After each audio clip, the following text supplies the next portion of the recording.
கிறிஸ்தவர்களும் முஸ்லீம்களும் சேர்ந்து இந்த போராட்டம் பண்ணுறாங்க அப்படின்னு பொது நலத்தோட பண்ணுறீங்கன்னா ஏன் நீங்கள் வந்து தாவேக அரசுக்கு நீங்கள் ஒரு கோரிக்கை கூட கொடுக்கல? எம்எல்ஏ ஜவஹர்லா வந்து மனிதநேய மக்கள் கட்சி எஸ்டிபிஐனா இந்த இதில் இருக்காங்க, புரிஞ்சுங்க. இது திமுக சேர்ந்த கட்சிகள் மட்டுமே இருக்குது. ஏன் ஐயுஎம்எல்லும் வந்து முஸ்லீம் கட்சி தானே, ஏன் அவங்க இதுக்கு போகல? விசிகாவும் வந்து பார்த்தீங்கன்னா இது எஸ்சி எஸ்டி பற்றி பேசுகிறதுனால, ஏன்னா எஸ்சி எஸ்டிக்காக ரொம்ப ஸ்டாண்ட்ஸ் பண்ணுறது வந்து இன்றைக்கி வந்து விசிகாங்கிறது தமிழகத்தில் நம்ம பெரும்பாலுமே எடுத்துக்கலாம். ஏன் விசிகா அவங்க கூட வரல? நடிகர் பிரகாஷ் ராஜ்னா ஒரு மனுஷனே கிடையாதுங்க. ஏன்னா நம்ம கொரோடா சபரிநாதனை வந்து பார்த்தீங்கன்னா இவன் டிரைவர் பையனை எம்எல்ஏ ஆக்கிறோம், நான் இன்னைக்கு ஆக்கிட்டாரு. தலைமை பேசுறதுக்கு வர்றானா, எவ்வளவு வன்மம் பாருங்க. ஒரு டிரைவர் பையன் வந்து எம்எல்ஏ ஆகக்கூடாதுன்னு வன்மம் பிடிச்சவனா வந்து சிறப்பு விருந்தினர். மக்களின் மனதில் வந்து உள்ளுக்குள்ள வந்துட்டாங்க, அப்பா நீ தான்ப்பா அப்படின்னு வந்துட்டாங்க. ஸோ அந்த மனசை கலைக்கிறதுக்கு வேலையை தான் அவங்க பார்க்குறாங்க. iPlus TV, India's #1 QLED TV. Crystal clear picture quality with 3-year replacement warranty. Smart voice, smart entertainment. வணக்கம் சார். வணக்கம். 2026 தேர்தலுக்கு பின் திமுக பல ஸ்ட்ராட்டஜியை வந்து யூஸ் பண்ணிட்டு இருக்காங்க, மீண்டும் எப்படி எழுந்து வருவது அப்படின்னு. இதில் முக்கியமாக இப்போ நீங்கள் மைனாரிட்டி தலைவராக இருக்கிறதால உங்ககிட்ட இந்த கேள்வி கேட்குறேன். இப்போ அந்த மைனாரிட்டியை குறிப்பிட்டு வேற ஒரு பெயரில் ஒரு மாநாடு வந்து நடத்தப்படுகிறதா ஒரு செய்தி வந்துட்டு இருக்கு. அது என்ன மாநாடு, எதற்காக நடத்தப்படுது சார்? அதாவது இன்னைக்கு நடத்துகிற மாநாடா? அது வந்து ஆமாம், அது கான்ஸ்டியூஷன் ப்ரொடெக்ஷன் மூவ்மெண்ட்டுன்னு சொல்லிட்டு முன்னாள் அமைச்சர் மனோ தங்கராஜ் தலைமையில் வந்து நடத்தப்படுறது. திமுக அமைச்சர் மனோ தங்கராஜ் தலைமையில் நடத்தப்படுறது. இதுக்கு சீஃப் கெஸ்ட் யாருன்னு கேட்டிங்கன்னா 4 ஓட்டர் ஐடி வச்சுருக்க பிரகாஷ் ராஜ். ஜஸ்டிஸ்னால் வந்து கூட போகிறாங்க, ஓகேங்களா. 2-3 ஜஸ்டிஸ்னால் கூட அதை கலந்துக்கிறாங்க, வழக்கறிஞர்னா கலந்துக்கிறாங்க. ஸோ இந்த மாதிரி ஒரு ஒரு ஒரு திரும்ப ஒரு சேஞ்ச் எடுப்பாங்க. அதை வந்து மாநில அரசும் மத்திய அரசையும் கண்டித்து இந்த மாதிரி தீர்மானம் ப்ளஸ் சுப்ரீம் கோர்ட்டு எல்லாத்தையும் போட்டிருக்காங்க. இந்த தீர்மானங்களில் சிலவற்றை நம்ம பார்த்தோம் அப்படின்னா, தமிழக அரசு அரசியல் சட்ட உரிமைகள் படி மதம் மாறிய இஸ்லாமியர்களுக்கு இடஒதுக்கீடு உரிமைகள் பாதுகாப்பு சட்டம் கொண்டு வா அப்படின்னு சொல்லிட்டு தமிழக அரசு கேட்டிருக்காங்க. ப்ளஸ் வந்து பார்த்திங்கன்னா ஒன்றிய அரசை பொறுத்த வரைக்கும் விளிம்பு நிலைய மக்களின் வாழ்க்கையை பறிக்கும் எஃப்சிஆர் சட்டத்தை திருத்தத்தை கைவிடவா அப்படின்னு சொல்லி கேட்டிருக்காங்க. கிறிஸ்துவ மதங்களுக்கு இந்த மாதிரி எஸ்சி எஸ்டி இஷ்யூஸு அதெல்லாம் பற்றி கேட்டிருக்காங்க. இதை பற்றி என்ன சொல்கிறேன்னு கேட்டிங்கன்னா, தட் இஸ் எஃப்சிஆரை பொறுத்த வரைக்கும் ஃபஸ்ட்டு முடக்கமே வந்து பார்த்திங்கன்னா தமிழக அரசு செய்து விட்டார்கள். இந்த மாநாடே நடத்த வேண்டிய அவசியமே கிடையாது. எஃப்சிஆருக்கு ஏற்கனவே வந்து bill has been sent to the is not going to be done அப்படின்னு சொல்லிட்டு அது வந்து கமிட்டிக்கு அனுப்பிச்சிட்டாங்க, ஓகேங்களா. அதுக்கான முதல் முடிவை எடுத்தது வந்து தமிழக அரசு. தமிழக அரசு வந்து எஃப்சிஆரை வந்து நாங்கள் கண்டிக்கிறோம், நாங்கள் வரவேற்க மாட்டோம் என்ற சொன்னதை பார்த்துட்டு எல்லா மாநிலமும் இதை ஃபாலோ பண்ணுச்சு. முன்மாதிரியாக இருந்தது தமிழக அரசு, ஓகேங்களா. இன்றைய இருக்கிற தாவேகா தமிழக அரசு தான் வந்து அதுக்கு முன்மாதிரியாக இருந்து அது பண்ணதுனால மற்ற மாநிலங்கள் ஃபார்வர்ட் பண்ணனால அந்த எஃப்சிஆர்ஏ பில்லே வந்து பார்த்திங்கன்னா கிடப்புக்கு போயிடுச்சு. ஓகே, கமிட்டி ஃபார்ம் பண்ணி இதை வந்து ஃபைனலைஸ் பண்ணுறோம் அப்படின்னு சொல்லி போயிட்டாங்க. நெக்ஸ்ட்டு வந்து பார்த்திங்கன்னா இந்த எஸ்சி எஸ்டிக்கு வந்து ஒதுக்கீடு கொடுங்க அப்படின்றாங்க, ஓகேங்க. நான் ஒன்று கேட்குறேன், திமுககாரங்க 5 வருஷம் நீங்கள் தானே ஆட்சியில் இருந்தீங்க, நீங்கள் ஏன் அப்போ பண்ணலை? சரி, இப்போ நீங்கள் 22 எம்பி வந்து லோக்சபாவில் இருக்காங்கல்ல, ப்ளஸ்ஸு ஒரு 5-7-8 எம்பியோ வந்து ராஜ்யசபாவில் இருக்காங்களே, இவங்க யாராச்சும் இதை பற்றி பேசியிருக்காங்களா? ஸோ இந்த மாதிரி விஷயம்னா வந்து ஒரே ஒரு வேஷமாக மட்டுமே தான் நான் பார்க்குறேன், புரிஞ்சுங்க. நெக்ஸ்ட்டு வந்து பார்த்திங்கன்னா ஜஸ்டிஸ் ஜிஆர் சாமிநாதன் போட்ட ஆர்டர்ஸ் மேலே வந்து இவங்க இம்ப்ளீச்மெண்ட் கொண்டு போனாங்க காங்கிரஸோட சப்போர்ட்டோட, புரிஞ்சுங்க. அந்த இம்ப்ளீச்மெண்ட்டை நிறைவேற்றணும் அப்படின்னு சொல்லி அது எதுக்குன்னா திருப்பரங்குன்றம் இஷ்யூக்கு, ஓகே. திருப்பரங்குன்றம் இஷ்யூவில் வந்து நீங்கள் வந்து ஜஸ்டிஸ் ஜிஆர் சாமிநாதன் போட்ட ஆர்டர் வந்து தவறான்னு கேட்டிங்கன்னா தவறு தான், ஓகேங்களா. நானும் வந்து அதில் உடன்படலை, புரிஞ்சுங்களா. அந்த அவர் போட்ட ஆர்டர் தவறு தான். ஆனால் வந்து அந்த ஆர்டர் வந்து பார்த்தீங்கன்னா அது பெஞ்சுக்கு போச்சு. ஜியா சாமிநாதன் போடுறது சிங்கிள் ஜட்ஜ். அதுக்கு மேலே பெஞ்சுங்கிறது 2 ஜட்ஜ் உட்காந்துருப்பாங்க. அந்த 2 ஜட்ஜு போட்டது வந்து பார்த்தீங்கன்னா அது அப்பல் பண்ணுறாங்க, அவர் போட்ட ஆர்டர் சரின்னு சொல்கிறாங்க.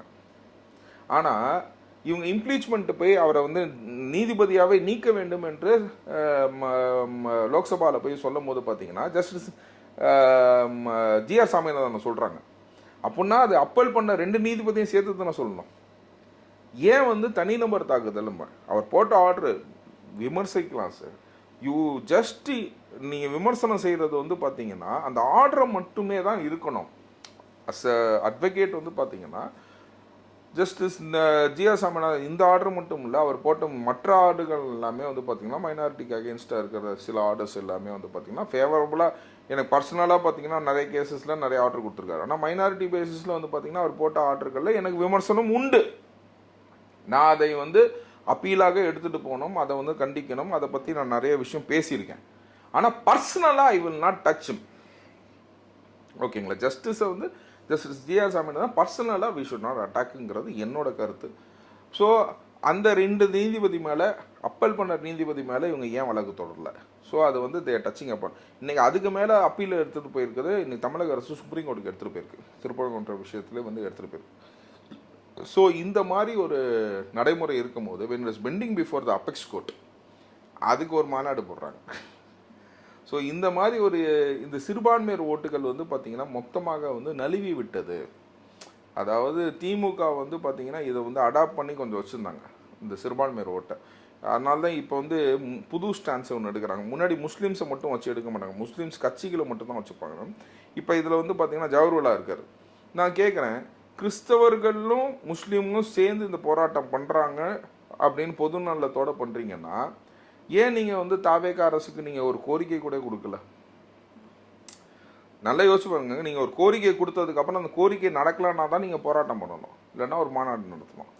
நீங்கள் கோரிக்கையே கொடுக்காம இதை பண்ணுறீங்க அப்படின்னா இது உங்கள் அரசியல் பயணத்துக்கு மட்டுமே அப்படிங்கிறத நான் பதிவு செய்கிறேன். அப்போ இந்த இடத்துல வந்து அவங்க வேற ஏதாச்சும் ஒரு பிரச்சனையை தூண்டி விடணும். எஸ், என்னன்னு கேட்டிங்கன்னா நான் தான் சொல்கிறேன். இப்போ எம்எல்ஏ ஜவஹர்லா வந்து மனிதநேய மக்கள் கட்சி எஸ்டிபிஐனா இந்த இதில் இருக்காங்க, புரிஞ்சுங்களா? இது திமுக சேர்ந்த கட்சிகள் மட்டுமே இருக்குதே. ஏன் ஐயுஎம்எல்லும் வந்து முஸ்லீம் கட்சி தானே, ஏன் அவங்க இதுக்கு போகல அப்படின்றத நம்ம பார்வையாக நம்ம பார்க்கணும், புரிஞ்சுங்களா? விசிகாவும் வந்து பார்த்திங்கன்னா இது எஸ்சி எஸ்டி பற்றி பேசுகிறதுனால, ஏன்னா எஸ்சி எஸ்டிக்காக ரொம்ப ஸ்டாண்ட்ஸ் பண்ணுறது வந்து இன்றைக்கி வந்து விசிகாங்கிறது தமிழகத்தில் நம்ம பெரும்பாலுமே தெரிஞ்சுக்கணும். ஏன் விசிகா அவங்க கூட வரல?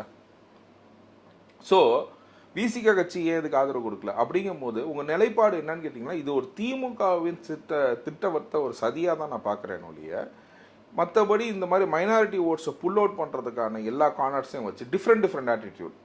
இப்போ இதில் 2-3 ஜஸ்டிஸை வந்து சீஃப் கெஸ்ட்டாக கூப்பிட்றது, இந்த நடிகர் பிரகாஷ் ராஜ் 4 ஓட்டர் ஐடி வச்சுருக்கவரை கூப்பிடுறது. இந்த நடிகர் பிரகாஷ் ராஜ்னா ஒரு மனுஷனே கிடையாதுமே. ஏன்னா நம்ம கொரோடா சபரிநாதனை வந்து பார்த்தீங்கன்னா இவன் டிரைவர் பையனை எம்எல்ஏ ஆக்கிறோம். இன்னைக்கு ஆக்கிட்டாரு டிரைவர் பையனை எம்எல்ஏ ஆக்கிட்டாரு. அவனா ஒரு தலைமைக்கு வரான், தலைமை பேசுறதுக்கு வரானா. எவ்வளவு வன்மம் பாருங்க. ஒரு டிரைவர் பையன் வந்து எம்எல்ஏ ஆகக்கூடாதுன்னு வன்மம் பிடிச்சவனா வந்து சிறப்பு விருந்தினர். இதுதான் திமுகவின் நிலைப்பாடு. வேற ஆங்கிளில் வேற பேரில் வந்து உருவாக்கிக்கிட்டே இருப்பாங்க பிரச்சனையை வந்து பார்த்தீங்கன்னா உருவாக்கிக்கிட்டே இருப்பாங்க. இதுதான் திமுகவின் நிலைப்பாடுன்றதை நான் பதிவு செய்கிறேன். ஆனால் இது எதற்காக சார்? அப்போ அந்த மைனாரிட்டி ஓட்டரை திரும்பி நம்ம கவர் பண்ணணும் அப்படின்றதுக்காக இல்லை, அவங்களுக்கு போகக்கூடாது, யாருக்குமே இருக்கக்கூடாதுன்றதுக்காக? இல்லை இது வந்து எப்படின்னு கேட்டிங்கன்னா இன்னைக்கு தாவேகா சைடு வந்து பார்த்தீங்கன்னா இன்னைக்கு யாருமே இன்னைக்கு தாவேகாவில் வந்து இந்த மாதிரி ஒரு அமைப்புக்கோ இதுக்கோ எதுவுமே சப்போர்ட் பண்ணதே கிடையாது. இன்னைக்கு மக்களாக வந்து பார்த்து இது பெஸ்ட்டுப்பா அப்படின்னு சொல்லி போனாங்க. இந்த மாதிரி ஒரு அமைப்போ இப்போ வந்து எதுவுமே வந்து தாவேகாக்கு எனக்கு சப்போர்ட் பண்ணாதான் நம்ம பார்த்துருக்க மாட்டோம். ப்ரீவியஸ் பாஸ்டில் அமைப்புகள் எல்லாருமே வந்து தன்னிச்சையாக முடிவு எடுத்தாங்க. ஓகேங்களா? தன்னிச்சையாக முடிவு எடுத்து தாவேகாக்கு இங்கே ஆதரவுன்னு சொன்னாங்களே ஒழிய இந்த மாதிரி இந்த ஜிம்மிக் வேலைன்னா காட்டாமல், புரிஞ்சுங்களா, இந்த மாதிரி வந்து ஒரு இது பண்ணாமல் எல்லாமே பண்ணது வந்து என்னென்னு கேட்டிங்கன்னா இப்போ மைனாரிட்டி ஓட்ஸ் கன்சாலிடேட்டிங் த மைனாரிட்டி ஓட்ஸ் வந்து இட் ஹஸ் பிகம் தாவேகா வந்து எடுத்து விட்டது. மக்களின் மனதில் வந்து உள்ளுக்குள்ள வந்துட்டாங்க. அப்பா நீ தான்ப்பா அப்படின்னு வந்துட்டாங்க. ஸோ அந்த மனசை கலைக்கிறதுக்கு வேலையை தான் அவங்க பார்க்குறாங்க. புரிஞ்சுங்களா? அது ஒருபோதும் நடக்காது இந்த மாதிரி. ஏன்னா இவங்க போடுற அந்த சிறப்பு விருந்தினரே போதும். மக்கள் எவனாச்சும் விரும்புவானா? நீங்கள் இந்த இந்த இந்த பிரகாஷ் ராஜ் இந்த சொன்ன இந்த ஒரே ஒரு வசனம் ஓகேங்களா, இந்த இந்த இந்த இந்த இது நீ டிரைவர் பையனை போய் எம்எல்ஏ ஆக்குவியா? ஆக்கிட்டார். இன்னைக்கு ஆக்கிட்டார். எங்கே கொண்டு போய் அவன் மூஞ்சி வச்சுக்குவ? இன்னைக்கு அவர் எம்எல்ஏ மட்டும் கிடையாது, கொறடா, ஆளுங்கட்சியோட கொறடா. இன்னைக்கு முதலமைச்சர் என்ன செய்யணுன்றத கொறடா தாங்க சொல்லணும். அந்த இடத்துக்கு தன்னுக்கு மேல ஒரு போஸ்டிங்கை வந்து கொடுத்து வச்சிருக்காரு. ஓகேங்களா? இந்த மாதிரி உன்னால பண்ண முடியுமா? ஸோ இந்த மாதிரி ஆத்திரம் பிடிச்சவங்க, வெறுப்புணர்ச்சி உள்ளவர்கள், கீழே இருக்கிறவங்க மேலே வரக்கூடாதுன்னு நினைக்கிறவங்க மட்டும்தான் இந்த சபையில் இருக்கிறாங்க. இந்த மாதிரி ஒரு கூட்டத்தை தான் திமுக பயன்படுத்துதுங்கிறத நான் பதிவு செய்கிறேன். ஆனால் இந்த மாதிரியான வேலைகள் நம்ம பொதுவாகவே கேள்விப்படுறது எல்லாமே பாஜக தான் இந்த மாதிரியான கலவரத்தை தூண்டும் விதமான செயல்பாடுகள்லாம் செய்வாங்க. அவங்க வந்து இந்த குறிப்பிட்ட மதத்தை வந்து அவங்க சப்போர்ட்டாகவே வச்சுக்கணும்னு நினைப்பாங்கன்ற மாதிரி செய்திகள் வரும். ஆனால் இப்போ திமுக அதே ஃபார்முலாவை வந்து கையில் எடுக்குதா, இல்லை இதற்கு பின்னாடி பாஜகவும் இருக்குமான்னு ஒரு கேள்வி இருக்கு. இல்லை, இதில் வந்து இந்த ஸ்டான்ஸில் வந்து பார்த்தீங்கன்னா எனக்கு ஒரு டவுட் வேணால் இருக்கிறது ஒழியா I cannot give a confirmed answer about it. இப்போ பாஜக இப்போ எப்படின்னு கேட்டிங்கன்னா, நீ வந்து திமுக வந்து நீ வந்து இதை கவர் பண்ணு. ஏன்னா இன்னைக்கு என்றைக்குமே minority votes will not go to BJP. அதனால் வந்து எனக்கு என்ன யோசிக்கிறேன்னு கேட்டிங்கன்னா, நம்ம வந்து பிரித்து சேர்ப்போம் அப்படின்ற மாதிரி ஒன்று யோசிக்கிறாங்களா. ஏன்னா 2029 Morales we are talking about எல்லா கட்சியும் சேர்ந்தா தான் வந்து தாவேக எதிர்க்கிற நிலைமையில் இருக்கிறாங்க. அந்த சூழ்நிலையில் பாஜக வந்து